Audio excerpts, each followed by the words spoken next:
Vadakara MDMA കേസിൽ കുറ്റങ്ങൾ നിഷേധിച്ച് അധ്യാപികയായ പ്രതി കീർത്തന താൻ അധ്യാപികയും ആൺകുട്ടികളുടെ അമ്മയുമാണ്. ലഹരി ഇടപാട് നടത്തില്ല. ബാങ്ക് അക്കൗണ്ടിൽ ലക്ഷങ്ങളുടെ ഇടപാട് ഇല്ലെന്നും 2 അക്കൗണ്ടുകളിലും മൈനസ് ബാലൻസ് ആണെന്നും കീർത്തന അവകാശപ്പെട്ടു.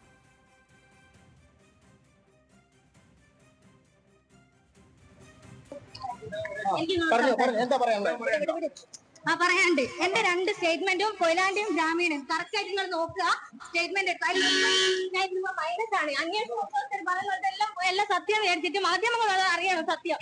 നിങ്ങൾ കറക്റ്റ് ആയിട്ട് സത്യം ഇല്ല പങ്കില്ല. നിങ്ങൾ കറക്റ്റ് ആയിട്ട് നോക്കുക. നിങ്ങൾ എന്റെ സ്റ്റേറ്റ്മെന്റ് കൊയിലാണ്ടി ഗ്രാമീണ ബാങ്കും കനറ ബാങ്കും കേട്ടോ, അതിൽ മൈനസ് ആ ലോൺ അടവ് ഇതുവരെ കൊടുത്തിട്ടില്ല. ഞാനൊരു അധ്യാപികയാണ്, ഒരു ആൺകുട്ടീന്റെ അമ്മയാണ്. സരീഷ് PK ഉണ്ട്, വിവരങ്ങളുമായി ചേരുന്നു. സരീഷ്, നിരപരാധി എന്ന് പറയുന്നു, വിവരങ്ങൾ പറയൂ. താൻ ഒരു തരത്തിലും ഈ കേസുമായി ബന്ധപ്പെട്ടിട്ടില്ല.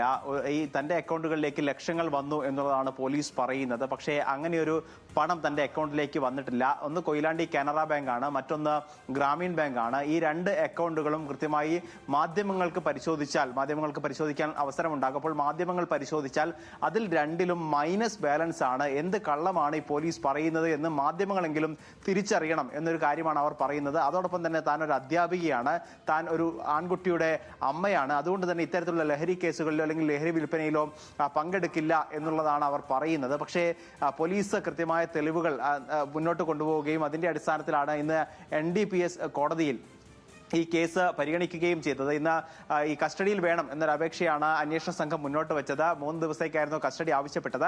2 ദിവസത്തേക്ക് കീർത്തനയെ കസ്റ്റഡിയിൽ വിട്ടു നൽകിയിട്ടുണ്ട്. അതിന്റെ അടിസ്ഥാനത്തിൽ കസ്റ്റഡിയിലേക്ക് ചോദ്യം ചെയ്യുന്നതിനായി കൊണ്ടുപോകുന്നതിന് ഇടയിലാണ് കീർത്തന മാധ്യമങ്ങളോട് പ്രതികരിച്ചത്. പക്ഷേ കൃത്യമായ തെളിവുകളുടെ അടിസ്ഥാനത്തിലാണ് കേസ് മുന്നോട്ട് പോകുന്നത് എന്നാണ് അന്വേഷണ സംഘം പറയുന്നത്. നിലവിൽ 3 അധ്യാപകരും 2 പേരും ലഹരി കടത്തുമായി ബന്ധപ്പെട്ട് 2 പേരും ഈ പോലീസിന്റെ കസ്റ്റഡിയിലായിട്ടുണ്ട്. പക്ഷേ പ്രധാനിയായ സുൽത്താൻ ബത്തേരി സ്വദേശിയായ ഷിൻഡോയിലേക്ക് എത്തണമെങ്കിൽ കീർത്തനയെ ചോദ്യം ചെയ്യണം എന്നുള്ളതാണ് ഇപ്പോൾ അന്വേഷണ സംഘം കോടതിയെ ധരിപ്പിച്ചിരിക്കുന്നത്. ആ ധരിപ്പിക്കുന്നതിന്റെ അടിസ്ഥാനത്തിലാണ് കൃത്യമായി കീർത്തനയെ 2 ദിവസത്തേക്ക് നാളെ വൈകിട്ട് 5 മണി വരെ പോലീസ് അന്വേഷണ സംഘത്തിന്റെ കസ്റ്റഡിയിലേക്ക് വിട്ടിരിക്കുന്നത്. എന്തായാലും നിലവിൽ അന്വേഷണ സംഘം കൃത്യമായ തെളിവുകൾ ഹാജരാക്കിയിട്ടുണ്ട് എന്ന് തന്നെയാണ് മനസ്സിലാക്കുന്നത്. പക്ഷേ എല്ലാ തെളിവുകളും തനിക്ക് അല്ലെങ്കിൽ എല്ലാം ഫാബ്രിക്കേറ്റഡ് ആണ് എന്ന രീതിയിലാണ് ഇപ്പോൾ കീർത്തന പ്രതികരിച്ചിരിക്കുന്നത്.